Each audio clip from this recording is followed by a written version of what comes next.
আসসালামু আলাইকুম, নতুন একটা ভিডিওতে আপনাকে স্বাগত।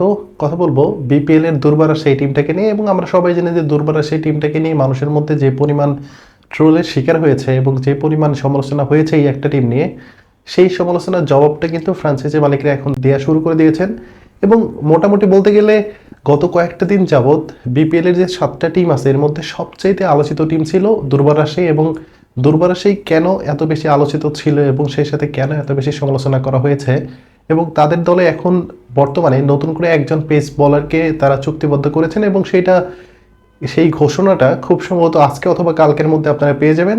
সো আশা করি ভিডিওটা শেষ পর্যন্ত দেখবেন, এবং ভিডিওটা যদি ভালো লাগে অবশ্যই চ্যানেলটিকে সাবস্ক্রাইব করে পাশে দেখবেন।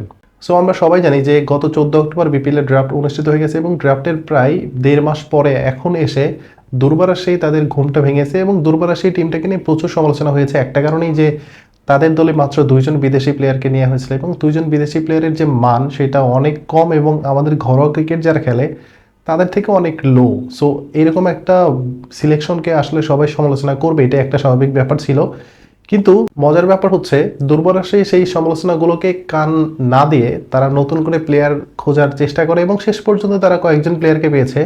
এর মধ্যে তারা হচ্ছে বেলাল খানকে মোটামুটি চুক্তি সম্পূর্ণ করেছে, এবং তাদের ফেসবুকে একটা হিন্ট তারা দিয়ে রেখেছে, এবং সেই হিন্টটা আমরা সবাই জানি যে কাকে মেনশন করে দেওয়া হয়েছে। এবং বিলাল খানকে দুর্বার শাহীর যে জার্সিতে আমরা দেখতে পাচ্ছি আসন্ন বিপিএল 2025-এ, সেটা কিন্তু কনফার্ম, এবং তিনি দুর্বার শাহীর হয়ে খেলার জন্য চুক্তিবদ্ধ হয়ে গেছেন। এখন কত টাকায় চুক্তিবদ্ধ হয়েছে সেটা কিন্তু এখন আমরা জানি না, তবে তিনি যে চুক্তিবদ্ধ হয়েছেন সেটা কিন্তু নিশ্চিত, এবং তাকে ফুল সিজনের জন্য পাচ্ছে দুর্বার শাহী। এবং গত আসরে আমরা সবাই জানি যে তিনি চট্টগ্রাম চ্যালেঞ্জার্সের হয়ে 13টা ম্যাচে তিনি 15টা উইকেট নিয়েছেন, এবং তিনি খুবই কনসিস্টেন্ট বলার হিসেবে বল করে গেছেন, এবং চট্টগ্রাম চ্যালেঞ্জার্সের সবচাইতে সফলতম বলার কিন্তু তিনি ছিলেন।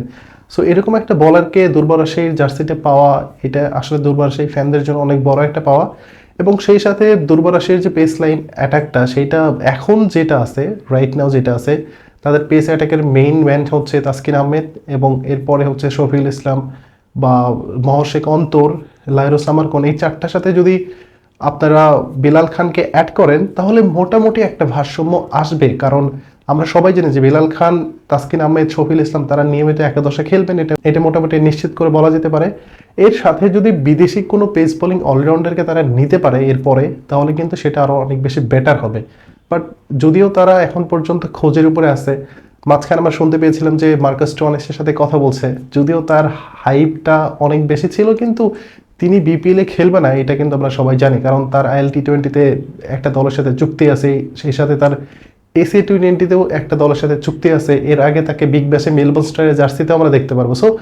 তো মার্কাস স্টোনেসকে যে দুর্বার সেই পাচ্ছে না এটা কিন্তু মোটামুটি নিশ্চিত, এবং এই চিন্তাটাও এখন করা যাবে না। কারণ তিনি যদি খেলতেও আসেন, আমি অনেক ভিডিওতে বলেছি যে প্রায় 15 থেকে 20 হাজার ডলার তিনি প্রতি ম্যাচ চাইবেন। সো এত টাকা আসলে বিপিএল থেকে একটা দল কখনোই বেয়ার করবে না। সো ওর আশাটা বাদ দিতে হবে। এখন যেটা আছে, যে কথাটা আমি বলতেছিলাম যে দুর্বার সেই যে পেস লাইন অ্যাটাকটা, সেখানে তাদের মেইন ম্যান তাসকিন আহমেদ, এখন পর্যন্ত তিনি 168টা ম্যাচ খেলেছেন, এর মধ্যে তিনি 198টা উইকেট নিয়েছেন, এবং তিনি বিপিএলে এখন পর্যন্ত 78টি ম্যাচ খেলেছে, এবং সেখান থেকে তিনি 102টা উইকেট নিয়েছেন। সো বলা যেতেই পারে যে অনেক বেশি এক্সপিরিয়েন্স সম্পন্ন একজন বলার তাসকিন আহমেদ, এবং বাংলাদেশের প্রেক্ষাপটে তার মতো পেস বলার খুবই রেয়ার। এবং রিসেন্টলি তিনি ওয়েস্ট ইন্ডিজের এগেনস্টে তিনি 5 উইকেট সহ 6 উইকেট নিয়েছে। সো তার মতো একটা বলার পাওয়া আসলে দুর্বার শাহীর জন্য অনেক বড় একটা লাখের ব্যাপার ছিল, এবং তাকে পেয়েও গেছে। এবং তাদের পেস লাইন অ্যাটাকটাকে নিয়ে খুব বেশি টেনশন করতে হবে না, যেটা টেনশন করা সেটা হচ্ছে তাদের ব্যাটিং লাইন আপনি অনেক বেশি টেনশন করতে হবে। সো তাদের দ্বিতীয় যে চুজটা ছিল সেটা কিন্তু দুর্দান্ত, এবং বিলাল খানের কথাই আমি বলবো, কারণ বিলাল খান তিনি ওমানের ক্রিকেটার হলেও তার জন্ম কিন্তু পাকিস্তানে, এবং আমরা সবাই জানি যে পাকিস্তানি সবগুলো পেস বলাররা খুবই কোয়ালিটি সম্পন্ন পেস বলার হয়।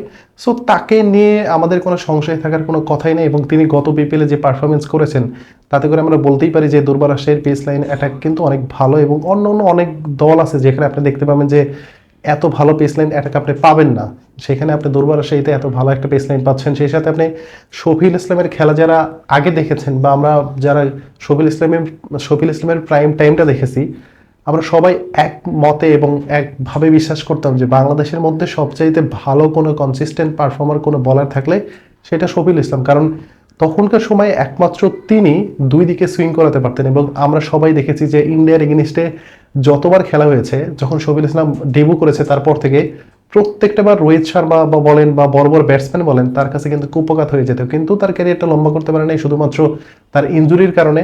সো তিনিও কিন্তু দুর্বার রাজশাহীর দলে আছেন এবং তিনি কিন্তু রাজশাহীর লোকাল ছেলে, কারণ তার বাসাটা বগুড়া। সো মোটামুটি বলতে গেলে দুর্বার রাজশাহীর জন্য উজাড়ে করে দিয়ে খেলবে শফিউল ইসলাম, এটা কিন্তু বলা যেতেই পারে। এরপরে যে নামটা আছে মহর্ষিক অন্তর, যদিও সে এখন পর্যন্ত ওইরকম টি-20 ক্রিকেটটা খুব ভালো খেলতে পারেনি, বাট রিসেন্টলি তিনি ন্যাশনাল ক্রিকেট লিগে খুব ভালো বল করতেছে, এটাও কিন্তু ভালো একটা সাইন।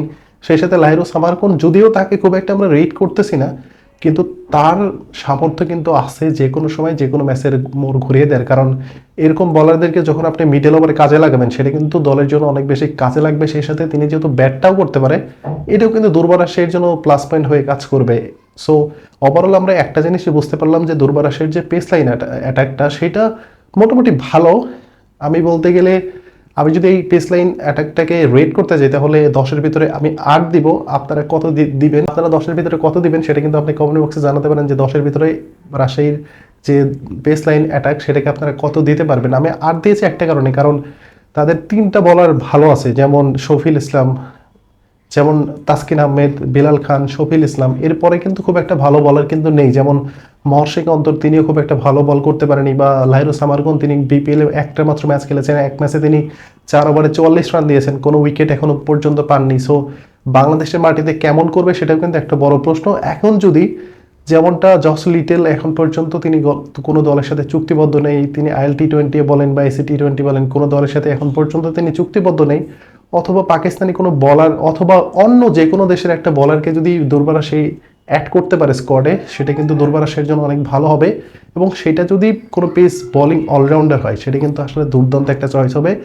এখন দেখার বিষয় যে দুর্বার রাজশাহীর দলটা কি করে, এবং আমরা সবাই জানি যে দুর্বার রাজশাহীর পেজে অলরেডি বিলাল খানকে নিয়ে একটা পোস্ট করা হয়ে গেছে। সো বিলাল খান যে কনফার্ম রাজশাহীর হয়ে খেলছে এটা কিন্তু আমরা সবাই জানি। সো এখন পর্যন্ত দুর্বার রাজশাহীর যে পেস লাইন অ্যাটাক সেটা মোটামুটি ভালো আছে, বাট ওই যে আমি বললাম যে আমি 10-এর ভিতরে 8 দিব। আপনারা কত দিবেন 10-এর ভিতরে সেটা কিন্তু আপনি চাইলে কমেন্ট বক্সে কমেন্ট করতে পারেন। এখন প্রশ্ন হচ্ছে যে কোনো পেস বোলিং অলরাউন্ডারকে তারা নিয়ে আসবে নাকি প্রপার একটা পেস বলারকে নিয়ে আসবে, এটা এখন দেখার বিষয়। সো আপনাদের মতামত আশা করছি। ধন্যবাদ সবাইকে, আসসালামু আলাইকুম।